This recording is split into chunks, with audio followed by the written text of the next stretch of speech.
ஜபம்.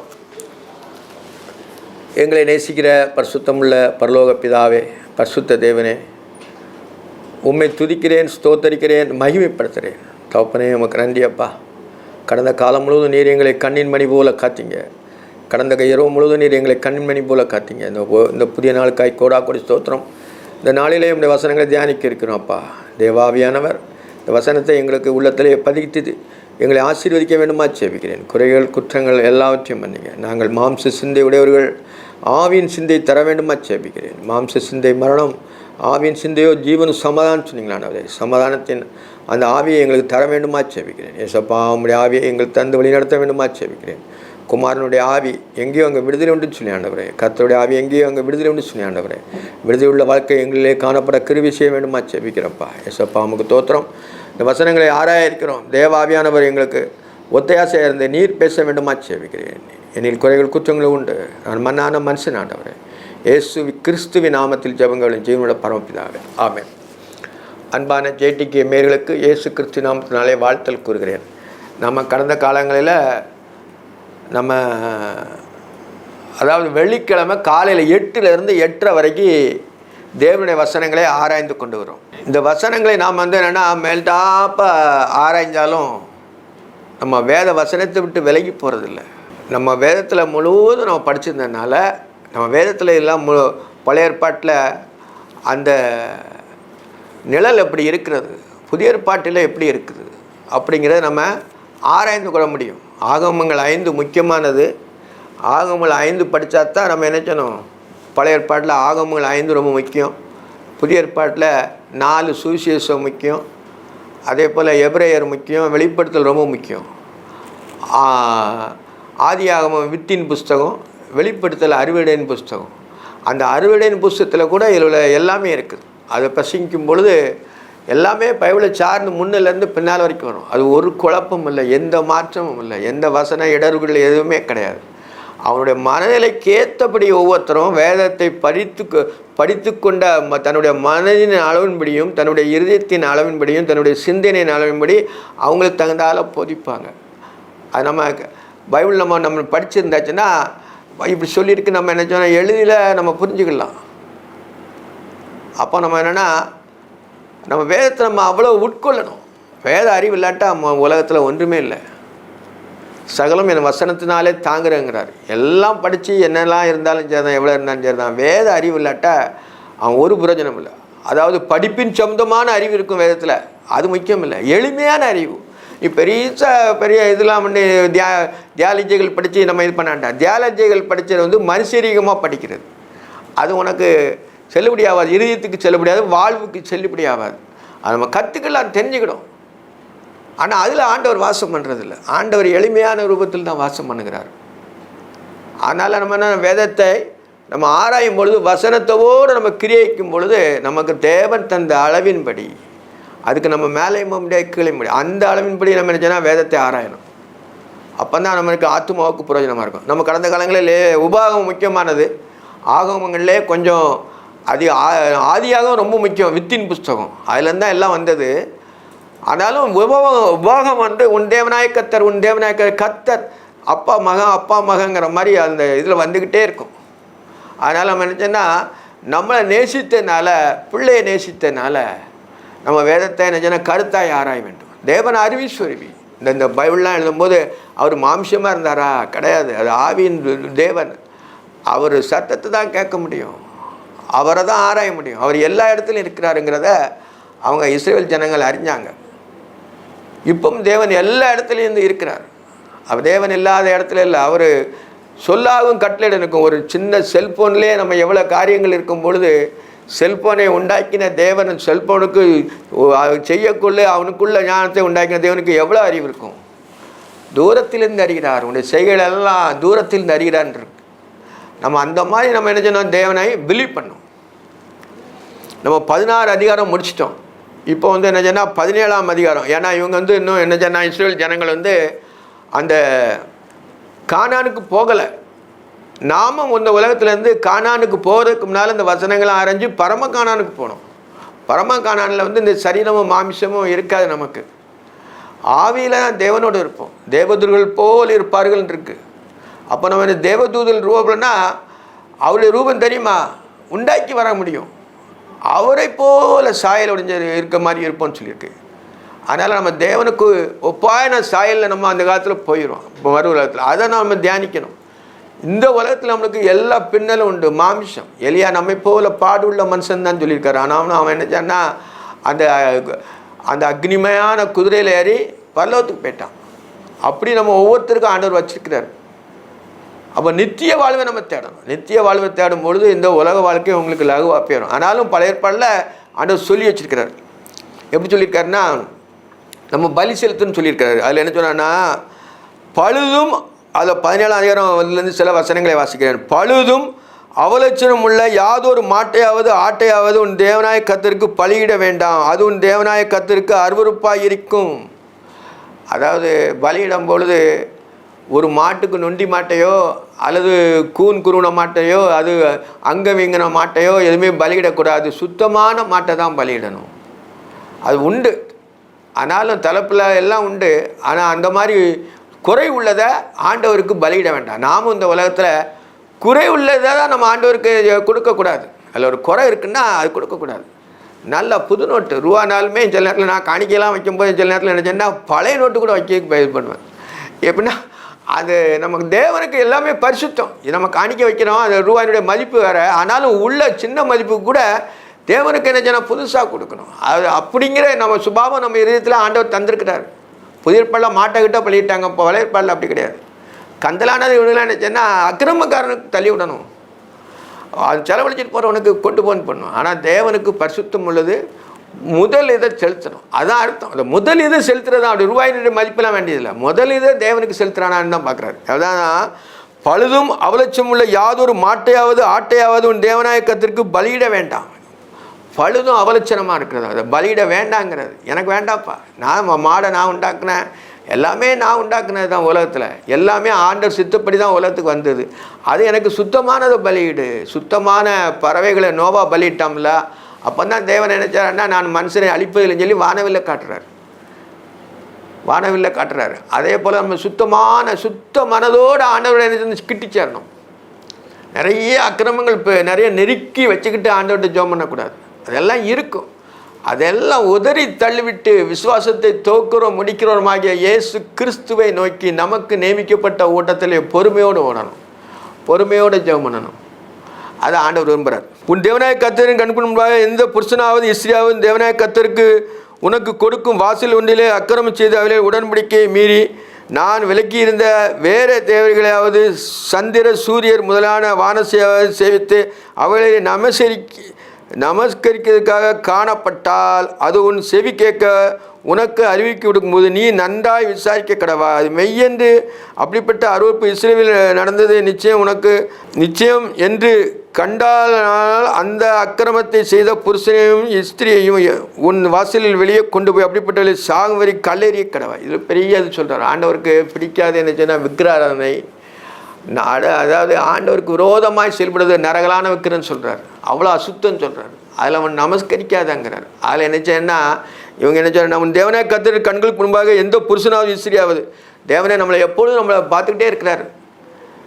அப்போன்னு என்னச்சேன்னா உன் தேவனாய கர்த்தரின் கண்களுக்கு முன்பாக எந்த புருஷனாவது இஸ்திரியாவது உன் தேவனாய கர்த்தருக்கு கொடுக்கிற வாசல் ஒன்றில் அக்கிரமம் செய்து அவருடைய உடன்படிக்கை மீறி, அவர் உடன்படிக்கை கொடுத்துருக்காரு, 10 கட்டளை கொடுத்துருக்காரு, அதை மீறி நான் விலக்கி இருக்கிற வேறு தேவர்களையாவது சந்திர சூரிய முதலான வானசையாவது சேர்த்து அவைகளை நமஸ்கரிக்க காணப்பட்டால், பார்த்தீங்களா, நான் விலக்கி இருக்கிற வேறு தேவர், அதெல்லாம் வேண்டான்றார். ஆண்டவருக்கு எல்லாமே தெரியும், தெரியாதது ஒன்றுமே கிடையாது. தேவனுக்கு தெரியாது ஒன்றுமே கிடையாது. தெரியாதுன்னு நினச்சிக்கிட்டு இருப்பாங்க. அவன் என்ன தப்பு பண்ணுறான்னு சொல்லி ஒரு சின்னது கூட தெரியும் ஆண்டவருக்கு. நீ விக்கிரங்களை ஒளிப்படத்தில் விக்கிரங்களை செய்கிறியா, அது தெரியும் ஆண்டவருக்கு. அதெல்லாம் அருவருக்கிறாரு. ஆனால் தேவன் அவரை பார்த்துக்கிட்டே இருக்கிறார். அதான் அதில் முழு அர்த்தம் பண்ணணும்.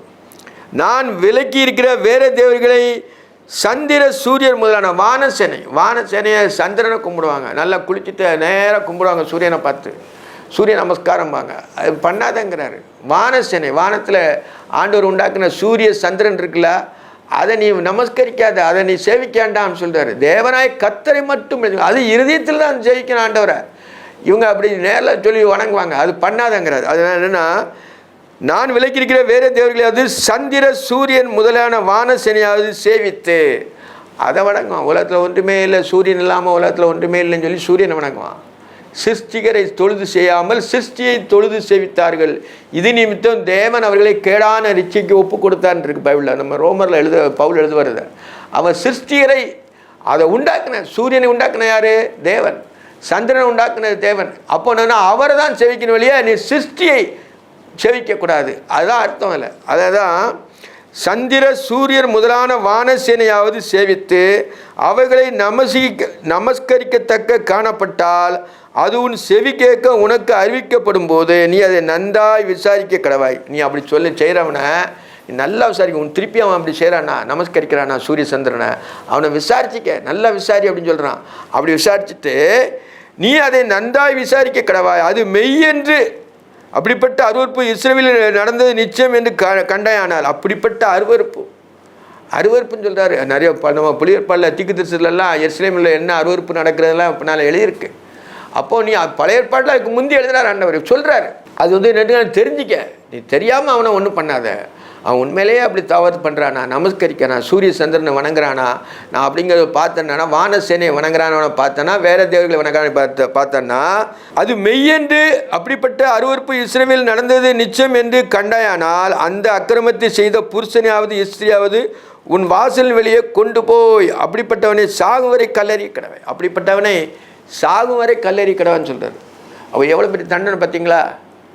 அப்போ வந்து எல்லாருக்கும் தெரியட்டும் அவன் தண்டனை வந்து நீ என் மெய்யின்னு தெரிஞ்சுன்னா அந்த புருஷன் ஸ்திரீலாம் கொண்டு வந்து சாகுவட்டை கல்லறினார்.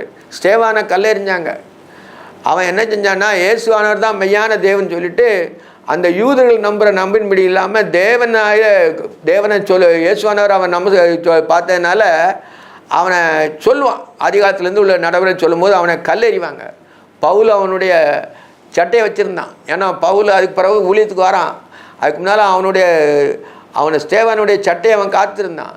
அவங்கள யூதர்கள் அவனை கல்லெறியும் பொழுது இயேசுவானவர் அவன் என்ன செய்கிறான்னா மேலே பார்க்குறான். மேலே பார்க்கும்போது ஆண்டவரே இவர் செய்த தவறுகள் எல்லாம் மன்னின்னு சொல்லிட்டு ஜெபம் பண்ணிட்டு போது மேலே பார்க்கும்போது இயேசுவானவர் தேவனுடைய வலது பாசத்தில் இருக்கிறதை கண்டேன்னு சொல்கிறான். இயேசுவானுடைய தேவனுடைய வலது பாசன்னா பிதாவத்தரே அதுக்கடுத்தால இயேசுவானர் நிற்கிறார் அப்படி கிடையாது. தேவனுடைய வலது பாசன்னா எல்லா பவரும் அவருக்கு தான் இருக்குது, இயேசுவானருக்கு தான் இருக்குது. அவரை பார்த்தான். அவரை பார்த்தான் ஜீவனை விடுறா. ஆண்டவரை உடனே எடுத்துக்கிட்டார். அது பின்னால் எழுதலை இல்லை. அதனால் அவரை என்ன சொன்னால் அவரை பார்க்கும்பொழுது அவன் உயிர் அவனை விட்டு பிரிந்துருக்கு. அப்போ என்ன சொன்னால் அவன் நித்தியத்துக்குள்ளே போயிட்டான். அப்போ என்ன சொன்னால் யூதர்கள் வந்து இவங்க தவறான இது பண்ணுறான மனுஷனை தேவனாக்கி வணங்குறான அப்படின்னு சொன்னதுனால அவங்க எரிஞ்சாங்க, கல் எரிஞ்சாங்க. அவங்க நியாயப்பிரமாணத்தை இப்படி செய்தாங்க. நியாயப்பிரமாணத்தை ரைட்டு. ஆனால் தேவனுடைய பார்வையில் அவன் சொல்கிறான் இயேசுவானவர் தேவனுடைய வலது பாசத்தில் இருக்கிறதை காண்கிறேன்னு சொல்கிறான். அவன் வானசேனை பணியலை. இயேசுவானவர் தான் மெய்யான தேவன் என்று விசுவாசித்தான். அதனால் அவனுக்கு ஸ்தேவான் முதல் இரத்த சாட்சியாக மறிக்கிறான்.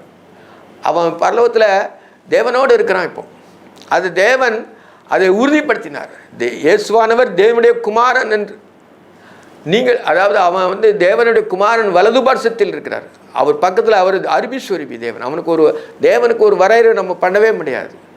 அவர் இப்படி தான் சொல்லி வரையறை பண்ண முடியாது. அவர் அருபிஸ்வரூபி, அவர் இருக்கிறவர். நம்ம ஒரு காலத்தில் 70 வருஷம் 80 பேரும் அவர் தான் சதாகாலம் வாழுகிறவர்.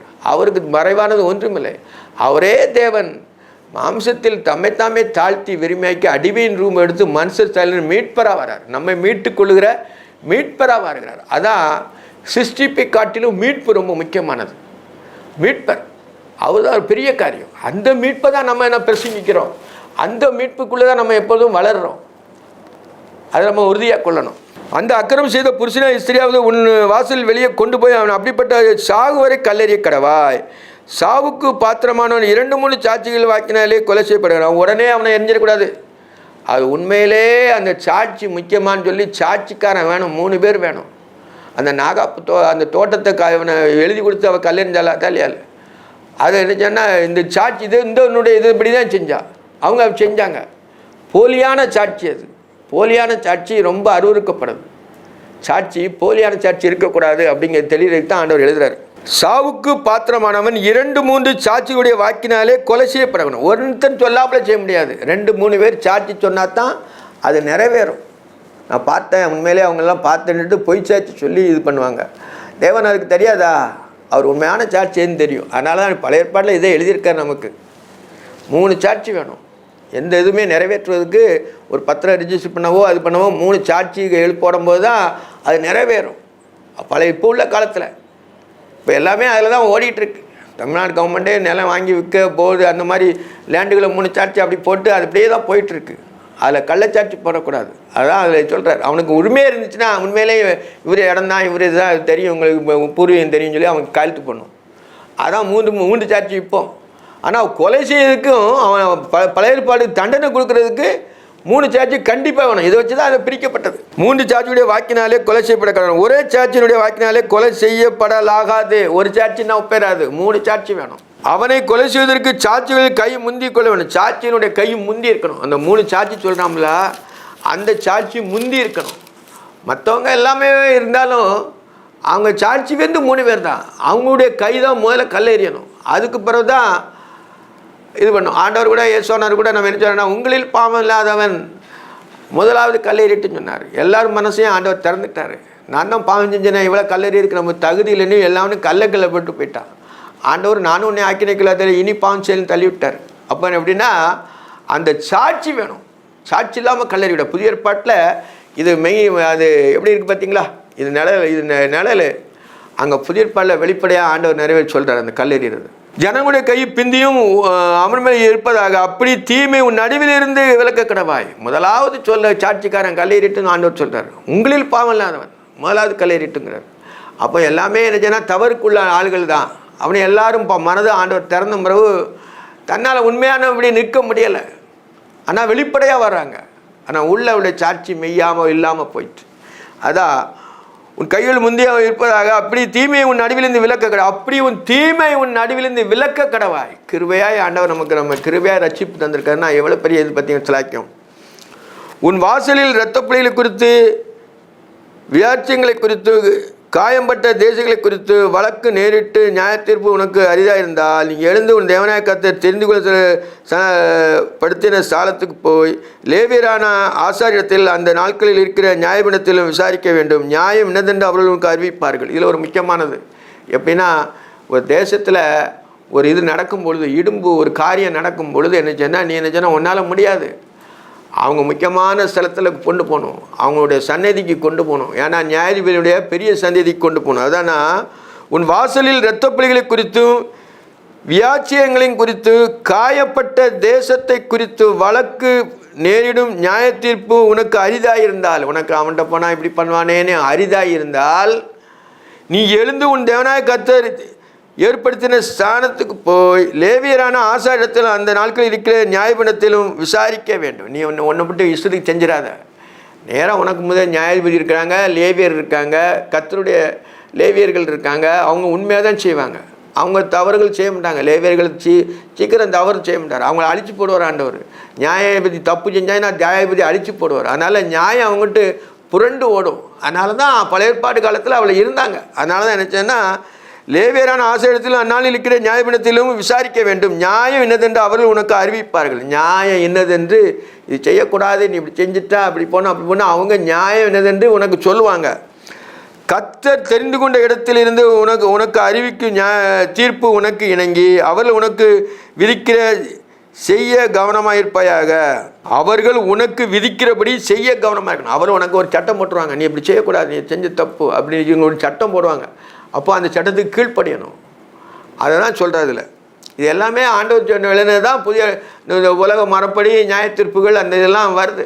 அவர்கள் உனக்கு அறிவிக்கும் தீர்ப்பை விட்டு வலதுபுறம் இடதுபுறம் சாயாமல், அவருக்கு உனக்கு தீர்ப்பு ஒன்று கூறிட்டாங்கன்னா வலது இடதுபுறம் சாயக்கூடாது. அது செய்து தான் தீரணும். அவ்வளோ கண்டிப்பாக. ஏன்னா அவங்க உண்மையாக இருக்கிறாங்க. தேவனுக்கு பயந்து தான் நியாயாதிபதிகள் இருக்காங்க, லேவியர் இருக்காங்க, ஆசாரியர்கள் இருக்காங்க. அதான் சொல்கிறாரு. அவர்கள் உனக்கு அறிவிக்கும் தீர்ப்பை விட்டு வலதுபுறம் இடதுபுறம் சாயாமல், அவர்கள் உனக்கு உணர்ந்து நியாயபுரம் பண்ணி உனக்கு சொல்லிலும் நியாய தீர்ப்பினி செய்ய கடவாய். அவர் சொன்ன மாதிரி செய்ய. நீ வயசுக்கு ஒன்றுமே செய்ய முடியாது. நியாயாதிபதி சொல்லியாச்சு. இப்போ எதிராளி என்ன செய்ய முடியும்? நியாயத்தை கூறும்போது மாற முடியாது. அதனால் அவன் நியாயத்தை இப்படி செய்யணும், அவங்களுக்கு இணங்கணும்னு சொல்கிறார். அங்கே உன் தேவனாய கர்த்தருக்கு ஆராதனை செய்ய நிற்கிற ஆசாரியத்தில் சொல்வாயாகில், அங்கே உன் தேவனாய கர்த்தரிடத்தில் ஆண்டவருடைய சன்னதிக்குள்ளே போகிறவன், மகா பரிசுத்துக்குள்ளே போகிற ஆசாரியன் இருப்பான். அவன் பொய் சொல்ல முடியாது. அவன் ஜனங்களுடைய எல்லா அக்கிரமங்களையும் சுமந்து கொண்டு போனான், அல்லது அவன் செத்துருவான். அதனால் அவன் உண்மையாக இருப்பான். அப்படிங்கிறது தான் வேத வாக்கியத்தில் ஆண்டவர் சொல்லியிருக்கிறார். கர்த்தருடைய சன்னதிக்குள்ளே போகிறவன், தேவனை ஆராதிக்கிறவன், தேவனை மகிமைப்படுத்துகிறவன், ஆசாரிய ஊழியம் செய்கிறவன் தேவனுக்கு பிரியமாக தான் இருப்பான். அவன் தன்னிச்சையாக எதுவுமே செய்ய மாட்டான். தேவன் சொன்னதை தான் செய்வான். நியாயம் தெரியும் மனுஷனுக்கு. நியாயம் இன்னதுன்னு அவன் ஆண்டவருக்கு எல்லாத்துக்கும் சொல்லியிருக்காரு. சுத்த சுவாதீனம் கொடுத்துருக்காரு ஒவ்வொரு பிள்ளைகளுக்கும். ஆசாரியனுக்கு விசேஷமாக கொடுத்துருப்பார். அதனால தான் அவன் என்ன சொன்னால் பாவம் செய்ய மாட்டான், உண்மையாக இருப்பான். அப்படின்னால அவங்ககிட்ட தான் போய் சொல்கிறார். அங்கே உன் தேவனாய கர்த்தருக்கு ஆராதனை செய்யும்படி நிற்கிற ஆசாரியனின் சொல்லையாகிலும் நியாயமுடைய சொல்லையாகிலும் கேளாமல் ஒருவன் இடும்பு செய்தால் அவன் சாக கடவன். இப்படியே தீமையை இஸ்ரவேலிலிருந்து விலக்க கடவன். அங்கே ஆசாரியன் சொல்லையும் கேட்கல, அந்த நியாயாதிபதியும் கேள்வி கேட்காம இவன் எனக்கு நீ ஒரு நியாயத்தை பிடிச்சிக்கிட்டு பண்ணான்னா அவன் கொலை செய்யப்பட கடன்னு சொல்கிறார். அவன் எவ்வளோ தீர்ப்பு எவ்வளோ முக்கியமாக இருக்கு பார்த்தீங்களா? அவன் சொல்லக்கூடாது. இப்படி தீமையை இஸ்ரவேலிலிருந்து விலக்க கடவாது. இப்படிப்பட்ட தீமை அவனை இடும்பு செய்கிறவனை அழிச்சு போடுங்கிறார். இடும்பு எவ்வளோ காலம் செய்ய முடியும்? கொஞ்ச காலத்துக்கு ஓடும் இடும்பு. பிறகு உண்மை என்னன்னு தேவனுக்கு தெரியும். தேவனே அதை மாற்றி போட்டுருவார். இந்த காலத்தில் இடும்பு செய்கிறவங்கலாம் கொஞ்சம் இதாக நினைப்பாங்க, இல்லாமல் போயிடுவான். கண்ணுக்கு முன்னாலே இல்லாமல் போயிடுவான். அவனுடைய பின் வாழ்க்கையெல்லாம் ஒரு 30 வருஷம் 20 வருஷம் பார்க்கும்பொழுது ஒன்றுமே இருக்காது, ஜீரோவாக தான் இருக்கும். இடும்பு செய்யக்கூடாது. ஏழைகளுக்கு இறங்கணும், நியாயத்தை நியாயன்னு சொல்லணும், உண்மையை உண்மைன்னு சொல்லணும், நியாயத்தை நியாயன்னு சொல்லணும். இந்த நம்ம சட்ட திட்டங்கள் நியாயப்பிரமாணங்கள் எல்லாம் நம்ம முழுமையாக கடைப்பிடிக்கணும். தனக்கு நீ சொன்னால் அவன் இடும்பு செய்கிறவன். பணிவு வேணும். அந்த இடும்பு வேணாங்கிறது தான் ஆண்டவர் சொல்கிறார். அப்பொழுது ஜனங்கள் எல்லாரும் அதை கேட்டு பயந்து இனி இடும்பு செய்யாதிருப்பார்கள். இப்படி செய்தவன் இல்லாமல் போயிட்டானே, இனிமே செய்ய மாட்டாங்க அப்படிங்கிறத சொல்கிறார். அப்படி ஜனங்கள் எல்லாரும் அப்படி அதை கேட்டு இனி இடும்பு செய்வாதிருப்பார்கள். உன் தேவனாய கர்த்தர் உனக்கு கொடுக்கும் தேசத்திலே நீ போய் சேர்ந்து அதை சுதரித்து கொண்டு அதிலே குடியேறின பின்பு நீ உன்னை சுற்றிலும் இருக்கிற சகல ஜாதிகளைப் போல நானும் எனக்கு ஒரு ராஜா ஏற்படுத்த வேண்டும் என்பானால் உன் தேவனாய தெரிந்து கொள்வனையே உன்னை ராஜாவாக வைக்க கடவாய். உன் சகோதரருக்குள்ளும் ஒருவனையே உன்மேல் ராஜாவாக ஏற்படுத்த கிடைவாய். உன் சகோதரில் அல்லாத அந்நியனை ராஜாவாக ஏற்படுத்தக்கூடாது. இது முக்கியமானது. இது இஸ்ரவேல் ஜனங்கள் அப்படின்னா ராஜா இல்லை, தனக்கேற்றபடி நடந்தாங்க. நியாயாதிபதி காலம் முடிஞ்ச பிறகு சாமுவேல் தீர்க்கதரிசின்னு தான் நடத்திட்டு இருந்தார். அதுக்கு பிறகு எங்களுக்கு ஒரு ராஜா வேண்டும், சாமுவேல் தீர்க்கதரிசிலாம் எங்களுக்கு வேண்டாங்கிற மாதிரி ஆண்டவரை புறக்கணிச்சிட்டாங்க. அதான் முன்னாடி எழுதுகிறார் ஆண்டவர் இதெல்லாம் முன்னறிவின் படி தேவன். இப்படி ராஜாலாம் வருவாங்க, சவுல் வருவான், தாவீது வருவான், அதுக்கடுத்தால சாலமோன் வருவான், ரெகபோயம் வருவான். அப்படி அவனுடைய ராஜாக்கள்லாம் வருங்க தேவனுக்கு முன்னாலே தெரியும். அவங்க பிறக்கவே இல்லை, அவங்க ஒன்றுமே இல்லை உலகத்தில். ஆனாலும் தேவன் முன்னறிவின் படி தேவன். அது எவ்வளோ பெரிய தேவன் பார்த்தீங்களா? அவர் எல்லாம் சொல்கிறார். எப்படி சொல்கிறாருன்னா, உங்கள் தேவனாய கர்த்தர் தெரிந்து கொள்ளும்படி உனக்கு ராஜாவாக ஏற்படுத்துவார். தேவன் தெரிந்து கொள்ள ராஜாவை ஏற்படுத்தணும். அந்த சவுலை ஆண்டவர் தேர்ந்தெடுத்தார். பிறகு அவன் கீழ்ப்படியாமல் போனதுனால அவனை நினச்ச வேணா உன்னுடைய ராஜ்யத்தை கிழித்து போடுவான்னு சமூவேல் சொல்லிட்டு போயிட்டான். என் இதயத்துக்கு ஏற்றபடி தாவீது வரான். தாவீது ஒன்றுமே இல்லாமல் தான், கொஞ்சம் ஆடு தான் மேய்ச்சிக்கிட்டு இருந்தான். அவன் பெரிய ஆடு மேய்க்கலை, தனிமையில் இருந்தான். அவன் தேவனுக்கு பிரியமானவன் அவன் மாதிரி அவனுக்கு பறைச்சாட்டப்பட்டான். அவனுடைய நாவில் தான் தேவன் நினச்ச சங்கீதங்கள் பூரா கொடுத்தாரு. அதை நம்ம நினச்சோம். அவன் பழைய ஏற்பாடு நல்லா படிச்சிருந்தான், புதிய ஏற்பாடு நல்லா படிச்சிருந்தான். புதிய ஏற்பாட்டுக்குள்ளே வரல, அவன் பழைய ஏற்பாடு நல்லா படிச்சிருந்ததுனால அவன் தேவன் அவன் மேலே பிரசன்னமாக இருந்தார். உன் தேவனாய கர்த்தர் தெரிந்து கொள்வனையும் ராஜாவாக ஏற்படுத்த கிடையாது. உன் சகோதரருக்குள்ளே ஒருவனையும் உன்மேல் ராஜாவாக ஏற்படுத்த கிடையாது. உன் சகோதரர்கள் அல்லாத அந்நியனை ராஜாவாக ஏற்படுத்தக்கூடாது. இஸ்ரவேல் ஜனங்கள் இல்லாத அந்நியனை நீ ராஜாவை ஏற்படுத்தாத, உன் சொந்த ஜனங்களும் ராஜாவை ஏற்படுத்துன்னு சொல்கிறார். ஆனால் அவன் சவுல் பென்யமீன் கோத்திரம் தான். ஆனால் யூதா கோத்திரத்தில் தாவீது வரான். தாவீதின் கோத்திரத்தில் தான் இயேசுவானவர் வர்றார். அவர் தான் நீதியின் சூரியன்.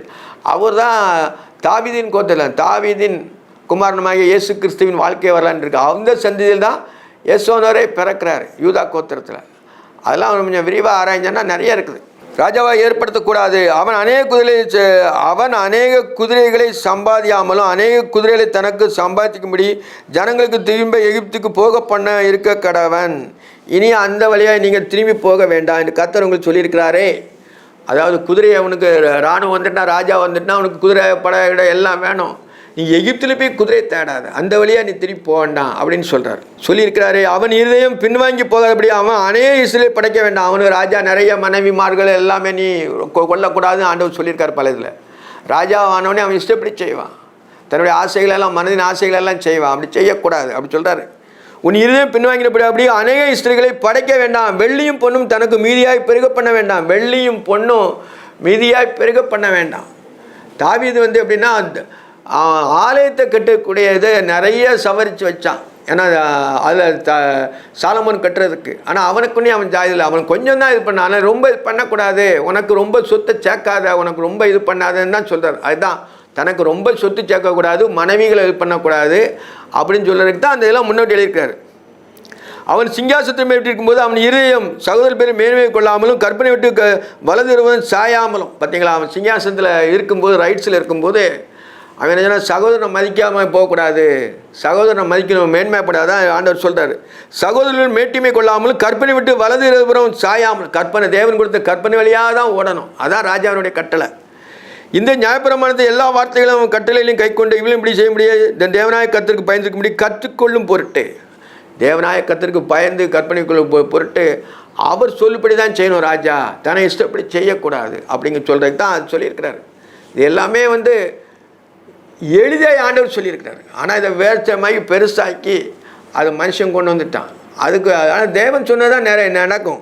அவன் லேவியராகிய ஆசாரிலிருந்து நியாயபரமான நூலை பார்த்து தனக்காக ஒரு பிரதியை எழுதி கொண்டு தனித்து வைத்துக்கொண்டு ஜீவனெல்லாம் வாசிக்க கடவன்.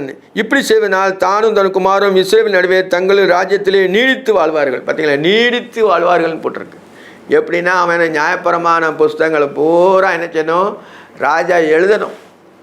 எழுதி ராஜாவுக்கு எழுதி என்ன சொன்னால் ஒரு நூலை கொடுக்கணுமா, ஒரு நூலுன்னு போட்டிருக்கு. பார்த்தீங்களா, புதிய பாட்டில் நம்ம இந்த எழுத்து வழி வந்த மரபு நம்ம என்ன சொன்னால் அதை நூலாக்கியிருந்தார், அது ஒரு புஸ்தகமாக்கியிருந்தார்.